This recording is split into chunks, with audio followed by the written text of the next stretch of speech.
नियोजन नीति के खिलाफ छात्रों का हल्ला बोल। आज सीएम आवास के घेराव से शुरू होगा 72 घंटों का आंदोलन। 19 को झारखंड बंद। झारखंड में नियोजन नीति के खिलाफ छात्रों का 72 घंटे का आंदोलन सोमवार से शुरू हो जाएगा। छात्र संगठन इस आंदोलन की शुरुआत सोमवार को सीएम हेमंत सोरेन के आवास का घेराव से होगी। झारखंड स्टेट स्टूडेंट यूनियन समेत अन्य छात्र संगठन 1932 के खतियान आधारित स्थानीय और नियोजन नीति की मांग कर रहे हैं। नियोजन नीति के खिलाफ 17 अप्रैल को छात्र मुख्यमंत्री आवास का घेराव करेंगे। वहीं 18 अप्रैल की शाम मशाल जुलूस निकालकर अपनी मांगों को सरकार तक पहुंचाने की कोशिश करेंगे, जबकि 19 अप्रैल को झारखंड बंद का आह्वान किया है।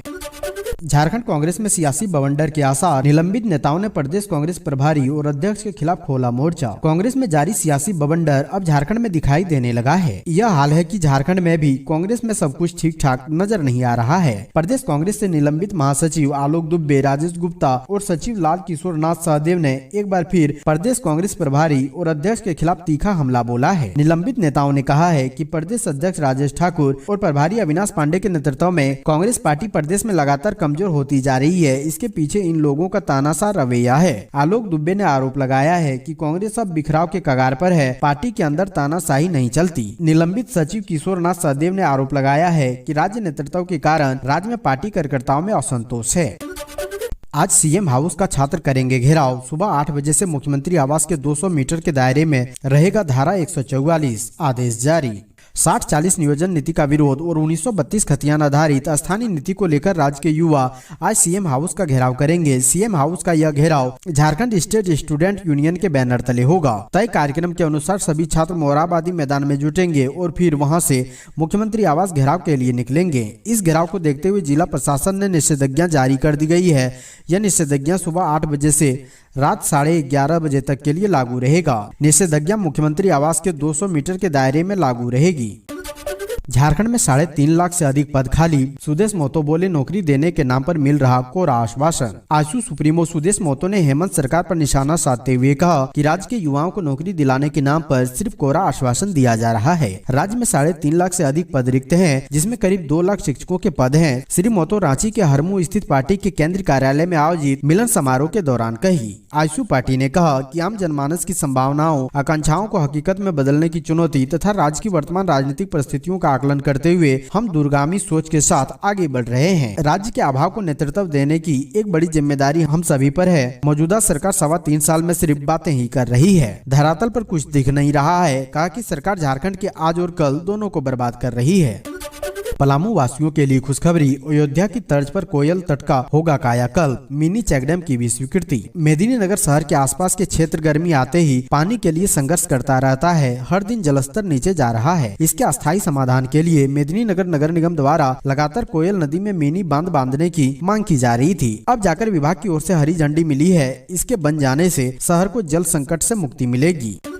सुदेश महतो ने कहा झारखंड के आज और कल को बर्बाद कर रही है हेमंत सरकार। आजसू पार्टी सुदेश कुमार महतो ने कहा है कि हेमंत सोरेन की सरकार झारखंड में आज और कल को बर्बाद कर रही है। रविवार को आजसू पार्टी कार्यालय में आयोजित मिलन समारोह को संबोधित करते हुए कहा कि मौजूदा सरकार 3.25 वर्षों से सिर्फ बातें ही कर रही है। राज्य में 3.5 लाख से अधिक सरकारी पद रिक्त हैं। इनमें 2 लाख के करीब शिक्षक के पद हैं। इससे राज्य की शिक्षा व्यवस्था तथा सरकार की मानसिकता का आकलन आसानी के साथ किया जा सकता है। कहा कि विधि विभाग के स्पष्ट मंतव्य के बावजूद सरकार ने स्थानीय नीति और आरक्षण के मुद्दे का राजनीतिकरण कर दिया। यह झारखंड की संभावनाओं के साथ खिलवाड़ है, जनादेश के साथ धोखा है। सिर्फ हिंदुओं के पर्व में होती है पत्थरबाजी। हिंदू महापंचायत के कार्यक्रम में बोले पूर्व सीएम बाबूलाल मरांडी। जमशेदपुर के काशीडी मैदान में हिंदू महापंचायत का आयोजन किया गया। यहां राज्य के पूर्व मुख्यमंत्री व भारतीय जनता पार्टी के विधायक दल के नेता बाबूलाल मरांडी शामिल हुए। इस मौके पर जमशेदपुर पूर्व के विधायक सरयू राय और भारतीय जनता पार्टी के पूर्व प्रदेश अध्यक्ष दिनेशानंद गोस्वामी भी मौजूद रहे। हिंदू महापंचायत में बाबूलाल मरांडी ने जिला प्रशासन और सरकार पर जमकर हमला बोला है। पूर्व सीएम ने कहा कि जिला प्रशासन गुंडागर्दी कर रही है। जिन लोगों को जेल में होना चाहिए वह बाहर है और जिन्हें बाहर रहना चाहिए उन्हें जेल में डाल दिया गया है। साथ ही बाबूलाल मरांडी ने यह भी कहा कि सिर्फ हिंदुओं के पर्व में हंगामा और पत्थरबाजी होती है, बाकी लोगों के पर्व में ऐसा नहीं होता है। वहीं बाबूलाल मरांडी और विधायक सरयू राय के एक मंच पर होने से राजनीतिक सरगर्मी बढ़ गई है। राजनीतिक जानकार यह भी कह रहे हैं कि बहुत जल्द विधायक सरयू राय अपने पुराने घर में वापसी कर सकते हैं। सोची समझी साजिश के तहत फंसाया गया अभय सिंह को बाबूलाल ने प्रशासन की कार्रवाई पर खड़े किए सवाल। शास्त्री नगर में हुए विवाद के मामले में जेल में बंद भाजपा नेताओं से विधायक दल के नेता बाबूलाल मरांडी ने रविवार को मुलाकात की। अभय सिंह से मुलाकात करने के बाद बाबूलाल ने साफ तौर पर कहा कि ये सोची समझी साजिश है जिसके तहत अभय सिंह को फंसाया गया है। कहा कि राज्य में तुष्टीकरण की राजनीति ने एंटी सोशल एलिमेंट के लोगों को बढ़ावा दे रखा है।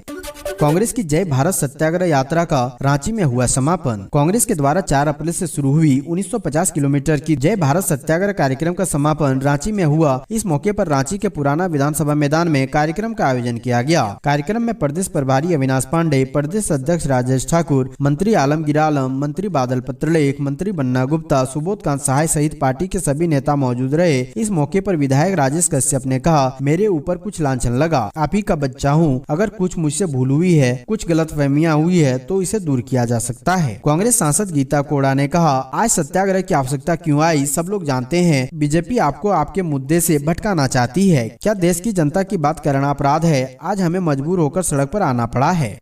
पलामू में धड़ल्ले से चल रहे अवैध पत्थर माइंस, भाकपा पुलिस और पत्थर माफियाओं के खिलाफ करेगी आंदोलन। भारतीय कम्युनिस्ट पार्टी के प्रदेश सचिव महेंद्र पाठक, जिला सचिव अजय कुमार सिंह ने एक प्रेस कॉन्फ्रेंस की। इस दौरान अजय कुमार सिंह ने कहा कि पलामू जिले में पत्थर माफियाओं का बोलबाला चरम पर है। छतरपुर, हरिहरगंज सहित कई इलाके में बड़े बड़े पत्थर के माइंस अवैध रूप से चलाए जा रहे हैं। दलितों और आदिवासियों की जमीन को जबरन लूटकर इसमें पत्थर की खदानें खोली जा रही है। बड़े बड़े माफिया इस गठजोड़ में शामिल है। 14 अप्रैल 2023 को बाबा साहेब भीमराव अम्बेडकर की जयंती मनाने के लिए भारतीय कम्युनिस्ट पार्टी के वरिष्ठ साथी सूरज पत सिंह, केडी सिंह, जिला सचिव रुचिर कुमार तिवारी नोडिया गए थे, लेकिन एक साजिश के तहत उन पर उग्रवादी और आतंकवादी की तरह नोडिया थाना प्रभारी के द्वारा मुकदमा दर्ज किया गया है।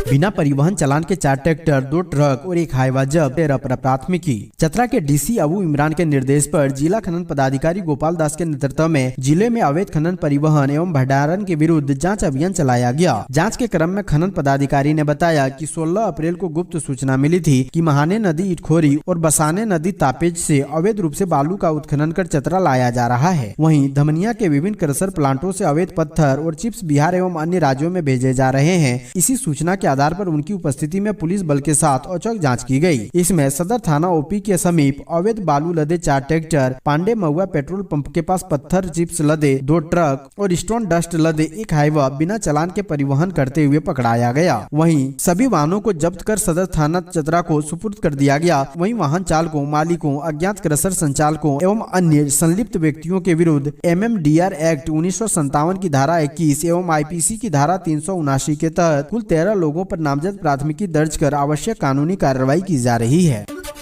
राज्य में बिजली की मांग 60 मेगावाट तक बढ़ी। JBBNL ने 400 मेगावाट बिजली खरीदी, तब जाकर आपूर्ति हुई सामान्य, संकट बरकरार। गर्मी की शुरुआत में ही राज्य में बिजली संकट गहराने लगा है। नौबत यहां तक आ गई है कि अब उपभोक्ताओं को बिजली आपूर्ति के लिए JBBNL को अतिरिक्त बिजली खरीदनी पड़ रही है। बीते एक सप्ताह से राज्य में बिजली संकट बढ़ गया था। ऐसे में JBBNL ने 400 मेगावाट बिजली खरीदी, तब जाकर आपूर्ति सामान्य हो सकी है। सामान्य दिखने वाली यह स्थिति कितने दिनों तक रहेगी, यह बड़ा प्रश्न साबित हो रहा है। हालांकि मुख्यमंत्री हेमंत सोरेन के निर्देश के बाद विभाग पूरी कोशिश में है कि उपभोक्ता को गर्मी में बिजली संकट का सामना नहीं करना पड़े। गोल्ड मेडलिस्ट में 50 छात्राएं, 2 मई को होगा दीक्षांत समारोह। रांची विश्वविद्यालय का 36वां दीक्षांत समारोह रांची के मोरहाबादी मैदान में 2 मई को आयोजित होने जा रहा है, जिसमें टॉपर को गोल्ड से सम्मानित किया जाएगा। इस समारोह में ओवरऑल बेस्ट मास्टर डिग्री का अवार्ड डोरंडा कॉलेज की Jayshree Mahato, allrounder best graduate general course का अवार्ड निर्मला कॉलेज की सोनी कुमारी को मिलेगा। वहीं इस सत्र में Ranchi women's college, Marwari college और संत जेवियर कॉलेज ऑटोनोमस का दर्जा रहने के कारण शामिल नहीं हो पाएंगे। सालखन मुर्मू ने कहा, 19 के झारखंड बंद का आदिवासी सेंगल अभियान करेगा समर्थन। झारखंड में विसंगतिपूर्ण एवं नियोजन नीति के खिलाफ विभिन्न संगठनों की ओर से 19 अप्रैल को बुलाए गए झारखंड बंद का आदिवासी सेंगल अभियान ने समर्थन किया है। इसका निर्णय रविवार को करण डी में आयोजित बैठक में लिया गया। बैठक में पूर्व सांसद सालखन मुर्मू भी मौजूद थे। उन्होंने कहा कि झारखंड सरकार झारखंडियों के हित में नियोजन नीति नहीं ला रही है। उनकी पार्टी स्थानीय को प्राथमिकता देने की शुरू से मांग करती है, लेकिन सरकार की मानसा साफ नहीं है। सरकार की विसंगतिपूर्ण नियोजन नीति के खिलाफ विरोध बढ़ता जा रहा है। उन्होंने प्रखंडवार पर नियोजन नीति लाने की मांग की, जिससे स्थानीय लोगों को ज्यादा से ज्यादा रोजगार मिल सके। अविनाश पांडे ने कहा, यह राहुल या कांग्रेस की नहीं, गांधी और गोडसे की विचारधारा की लड़ाई है। झारखंड कांग्रेस के 13 दिवसीय जय भारत सत्याग्रह का समापन रविवार को रांची के पुराना विधानसभा मैदान में हुआ। रांची जिला एवं महानगर कांग्रेस कमेटी द्वारा आयोजित इस कार्यक्रम में भारी संख्या में नेताओं एवं कार्यकर्ताओं ने हिस्सा लिया। कार्यक्रम में कांग्रेस प्रभारी अविनाश पांडे ने कहा, करीब 3700 किलोमीटर इस सत्याग्रह का समापन हो रहा है, मगर यह केवल पड़ाव है। कांग्रेस को यह लड़ाई जारी रखनी होगी, क्योंकि यह लड़ाई राहुल गांधी या कांग्रेस की नहीं है, यह लड़ाई गांधी और गोडसे की विचारधारा की है। 2024 का चुनाव भी इसी दो विचारधारा को लेकर होगा। झारखंड के 17 जिले कोरोना की चपेट में, रांची में सबसे अधिक 63 संक्रमित मरीज। देश भर में कोरोना के मामलों में लगातार इजाफा हो रहा है। दूसरी तरफ झारखंड में भी कोरोना पांव पसार रहा है। राज्य के 17 जिले कोरोना की चपेट में हैं। बीते 24 घंटे में राज्य भर में कोरोना के 27 नए मरीज मिले हैं, जिसके बाद संक्रमित मरीजों की संख्या बढ़कर 166 पहुँच गयी है। वहीं राजधानी रांची में सबसे ज्यादा 63 संक्रमित मरीज है, जबकि पूर्वी सिंहभूम में 28 और देवघर में 14 सक्रिय मरीज है। वहीं कोरोना से ठीक होने वाले मरीजों की संख्या 12 है। ईडी ने जमीन घोटाले के आरोपियों को रिमांड पर लिया। जमीन के दस्तावेजों में कैसे की हेराफेरी, होगी पूछताछ। रांची में जमीन घोटाले में गिरफ्तार कर जेल भेजे गए सभी 7 आरोपियों को ईडी ने रविवार से 4 दिनों की रिमांड पर ले लिया है। बिरसा मुंडा केंद्रीय कारा होटवार से सुबह करीब 11 बजे ईडी की टीम ने सभी 7 आरोपियों को रिमांड पर लिया। ईडी उनसे पूछताछ कर रही है। जिन 7 आरोपियों को रिमांड पर लिया गया है, उनमें अफसर अली, इम्तियाज अहमद, प्रदीप बागची, मोहम्मद सद्दाम हुसैन, तलहा खान, भानु प्रताप और फयाज खान शामिल है। सबको 14 अप्रैल को ईडी ने गिरफ्तार किया था। अब ईडी रिमांड पर सभी आरोपियों से रांची में हुए जमीन घोटाले पर राज उगलवाएगी। पूरा मामला रांची के बरियातू स्थित सेना के कब्जे वाली जमीन और गाड़ी मौजा सदर में चेसायर होम रोड स्थित 1 एकड़ की जमीन की अवैध और जाली कागजात पर खरीद बिक्री से संबंधित है। रांची में जल्द लगेगी नाइट मार्केट, आधी रात तक ले सकेंगे शॉपिंग का मजा। एक बार फिर से राजधानी रांची में नाइट मार्केट लगाने की योजना बनाई जा रही है। यह नाइट मार्केट मोरहाबादी मैदान में 16 अप्रैल से लगाई जाएगी, जिसकी तैयारी शुरू हो चुकी है। नाइट मार्केट लगाने की टाइमिंग शाम 6 बजे से रात 11:30 बजे तक तय की गई है। इस बार यह नाइट मार्केट सांसद की पहल से नहीं, बल्कि नगर निगम की पहल से शुरू की जा रही है। लेकिन अगर हम बात करें सुरक्षा को लेकर, नगर निगम की ओर से नाइट मार्केट को देखते हुए सुरक्षा की पहल नहीं की जा रही है। आए दिन मोरहाबादी मैदान में असामाजिक तत्वों के द्वारा लोगों के साथ छीना झपटी की जाती है। वहीं अगर लड़कियों की सुरक्षा के बारे में बात करें तो लड़कियां दिन में भी सुरक्षित नहीं है। लेकिन यहाँ नगर निगम नाइट मार्केट लगाने की योजना तय कर चुकी है।